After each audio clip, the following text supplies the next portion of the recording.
बिस्मिल्लाहिर्रहमानिर्रहीम। अस्सलामुअलैकुम।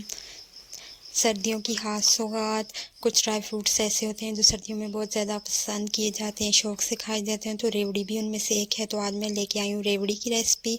तो रेवड़ी बनाने के लिए सबसे पहले आपने एक काम करना है, वो ये कि आपने एक प्लेट को, एक ट्रे को ग्रीस करके रख लेना है। बाद में हम जल्दी में हमने एक काम करना होता है, तो हमें ये फिर उस वक्त इतना टाइम नहीं होता कि आराम से ग्रीस कर लें। तो आपने एक प्लेट को ग्रीस करके रख लेना है।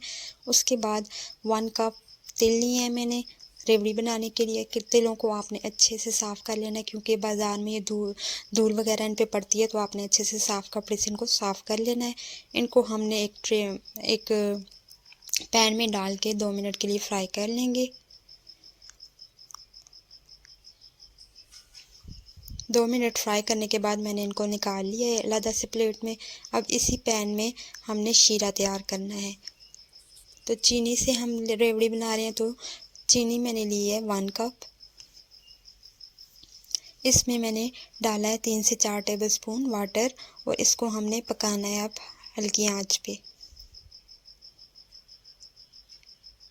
इसमें जाएंगी 3 अदद इलायची। अभी मैं इसमें इसके अरोमा के लिए, इसकी खुशबू के लिए, अच्छी खुशबू के लिए 3 अदद मैंने इसमें इलायचियाँ शामिल कर दी, छोटे वाली सब्ज़ इलायची। और चीनी को पिघलने देना है अब हमने।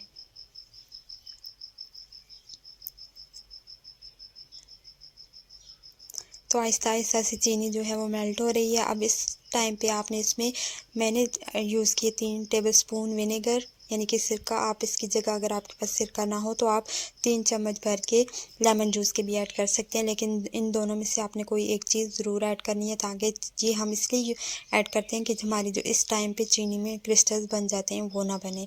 तो अब चीनी देख सकते हैं आप, इसने बबल्स बनाना स्टार्ट कर दिए। तो इस टाइम पे आपने 1 टेबलस्पून भर के इसमें देसी घी या फिर आम घी, अगर आपके पास देसी घी अवेलेबल ना हो तो आप आम घी भी इसमें ऐड कर सकते हैं, वो ऐड कर देना आपने। और इसको अच्छे से चम्मच चला देनी है इसमें और मिक्स कर लेना है इसको। अब हमने इसका कलर चेंज होने तक इसको शीरे को पकाना है। इसका हमने कैरेमल जैसे बनाते हैं उस टाइप का हमने कैरेमल हमें चाहिए। तो अब देखें इसका कलर चेंज हो गया है, सुनहरी सा कलर इसमें आ गया। यहाँ पे आपने चेक करना है कि जब अगर आप पानी में डालें तो आपके जो क्रिस्टल्स हैं चीनी के वो सख्त हों, कड़क से टूट जाएं, कड़क से हों, तो आपकी जो शीरा है वो बिल्कुल रेडी है। इस टाइम पे चूल्हे को आपने बंद कर देना है, और जो तिल हमने रोस्ट करके रखे हुए थे वो हमने इसमें ऐड कर देने हैं। तिलों को हम अच्छे से मिक्स कर लेंगे शुगर में। अब यहाँ पे थोड़ा जल्दी का काम है। यहाँ पे आप अगर थोड़ा स्लो काम करेंगे तो आपका जो ये मिक्सर है तिलों वाला वो सख्त हो जाएगा, और यहाँ पे आपने थोड़ा तेज़ हाथ चलाना है। इसको अच्छे से मिक्स करने के बाद हम निकाल लेंगे उसी प्लेट में जो हमने ग्रीस करके रखी हुई थी।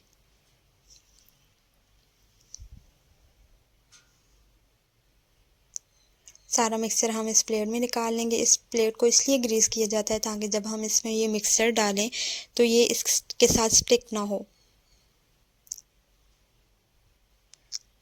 मिक्सर निकालने के बाद अभी ये बहुत गर्म है, अभी हम इसको 1 मिनट के लिए थोड़ा सा ठंडा कर लेंगे, लेकिन ज़्यादा ठंडा हमने नहीं करना, वरना ये इधर ही जम जाएगा और हमारी जो रेवड़ी है वो नहीं बनेगी। 1 मिनट के लिए मैं इसको ठंडा करूँगी। जब थोड़ा सा हल्का गरम रह जाए तो यहाँ पे हमने फिर रेवड़ी बनाना स्टार्ट कर देनी है। ज़्यादा देर के लिए हमने इसको छोड़ना नहीं है। तो यहाँ पे मैं थोड़ा सा, जितनी मुझे रेवड़ी का साइज़ है उस हिसाब से मैंने मिक्सचर लिया और उसको रेवड़ी की शेप दे दी। आप भी इसी तरह थोड़ा थोड़ा करके लेते जाएं, और थोड़ा तेज़ हाथ से आपने रेवड़ी बनाना स्टार्ट कर देनी है। यहाँ पे अलग से मैंने तिल भी साइड पे थोड़े से बचा के रखे हुए थे। अब ये रेवड़ी बनाने के बाद आप उसको उस तिल में डिप कर लें, और उस जो खुश्क वाले तिल हैं वो इसके ऊपर लग जाएंगे, तो बिल्कुल बाज़ार की तरह की रेवड़ी बन जाएगी। देखिए जैसे मैं कर रही हूँ, इसके ऊपर तिल लगा लें तो मज़ेदार सी कड़क सी रेवड़ी आपकी तैयार हो जाएगी। इसी तरह सारी रेवड़ी मैंने तैयार कर ली थी। मैंने थोड़ा साइज़ बड़ा रखा था, आप छोटे साइज़ की रेवड़ी तैयार कर सकते हैं। मज़ेदार सी रेवड़ी तैयार हैं। 3 से 4 घंटे तक इनको थोड़ा ड्राई होने के बाद मैंने इनको प्लेट में निकाल लिया है। आप भी इसको ज़रूर घर पे ट्राई कीजिएगा, बहुत ही मज़ेदार बनती हैं। अगर आप घर पे बनाएंगे तो मुझे उम्मीद है कि सबको बहुत पसंद आएंगी। और अगर आपको मेरी वीडियो पसंद आई हो तो वीडियो को लाइक ज़रूर कर दीजिएगा। और अगर आपने अभी तक मेरे चैनल को सब्सक्राइब नहीं किया तो मेरे चैनल को भी सब्सक्राइब करके बेल का आइकन प्रेस कर दें। Thanks for watching.